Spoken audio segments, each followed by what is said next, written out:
దమ్ము ఈ అధికారికి లేదు. ఎందుకోసం ఈ పరిస్థితి వచ్చింది? కాబట్టి మీరందరూ ఆలోచించండి.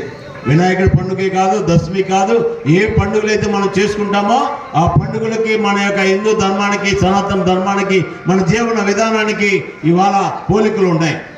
ఇవాళ ఎక్కడి నుంచి వచ్చినటువంటి వ్యవస్థలు కాదు ఇవి.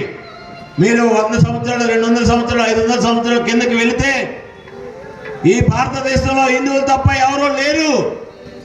కానీ తర్వాత వచ్చినటువంటి ముస్లిం సంస్థ కానీ, తర్వాత వచ్చినటువంటి క్రైస్తవ సంస్థ కానీ వాళ్ళని ఎవరిని మనం ఏం కించపరచట్లా, దయచేసి అర్థం చేసుకోండి. కానీ ఎవరికి ఇక్కడ హక్కులు ఉన్నాయి?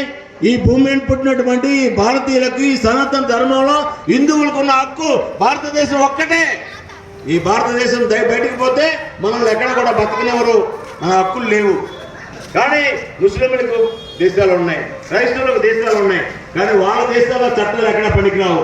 మనం అయితే అక్కడికి వెళ్తే చుట్టం చుట్టూ వెళ్ళి రావడం తప్ప. కానీ ఇక్కడ వచ్చి మన గవర్నమెంట్లో, మన పెత్తనాల్లో వాళ్ళు చేస్తూ ఉంటారు. కానీ నేనేమంటానంటే రాజ్యాంగంలో ఉన్నటువంటి వెసులుబాటు ఎవరికైనా ఒకటే, ఎవరిని మనం కించపరచవద్దు. మన హక్కులు సాధించుకోవడం కోసం మనం ఎందుకు వెనుకబడాలి? మన హక్కులు సాధించుకోవడం కోసం మనం ఎందుకు భయపడాలి? ఈ విషయాన్ని ఆలోచన చేయండి. మనం చేసే పండుగల్లో గొప్పతనం ఉంది. నేను ఇంకో 2 విషయాలు చెప్తున్నాను. బడికి వెళ్ళి గురువుల దగ్గర చదువు నేర్చుకొని మనం సాధించవలసింది ఏంటంటే దేశభక్తి. బడి ద్వారా దేశభక్తి రావాలి, గుడి ద్వారా ధర్మభక్తి రావాలి. గుడి ద్వారా మనం చేసేటువంటి పండుగల ద్వారా, మన కార్యక్రమాల ద్వారా, మన సంస్కృతి సాంప్రదాయాల ద్వారా, సనాతన ధర్మంలో జీవన విధానం ద్వారా మనకి ధర్మభక్తి రావాలి. తల్లిదండ్రుల ద్వారా, గురువుల ద్వారా సంస్కారం రావాలి. ఈ 3 మన దగ్గర ఉన్నప్పుడు ఎవరితో మనం ఏం చెప్పించుకోవాల్సిన అవసరం లేదు. కాబట్టి ధైర్యంగా మనకి ఏవైతే హక్కులు ఉన్నాయో ఆ హక్కులను సాధించుకోవడంలో ఎక్కడా వెనకబడవలసిన అవసరం లేదు.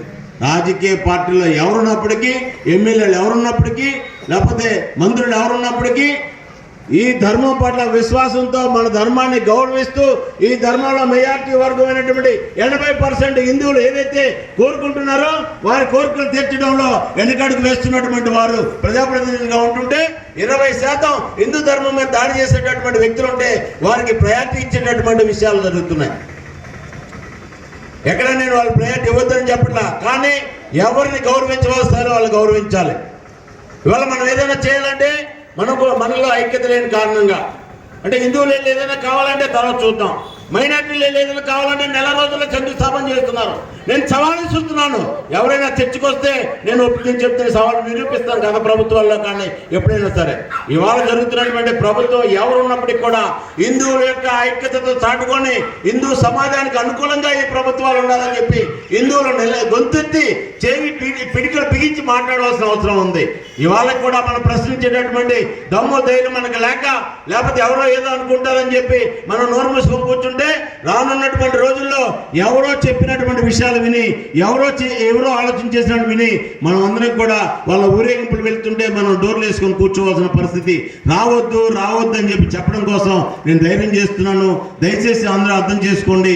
ఇక్కడ జరిగిన కార్యక్రమాన్ని ఫోటోలు తీయండి, వీడియోలు పెట్టండి. వాట్సాప్ ద్వారా మేము పెట్టే ఫోటోలే కాకుండా మీరు కూడా అప్లోడ్ చేయండి. వినాయక చవితి సంబంధించిన ఉత్సవాలు ఘనంగా జరుగుతున్నాయి, ఊరేగింపులు ఘనంగా జరుగుతున్నాయి. హిందువులందరూ కూడా తల ఎత్తి మాట్లాడాలి, హిందువులందరూ కూడా ధైర్యంగా మాట్లాడాలి.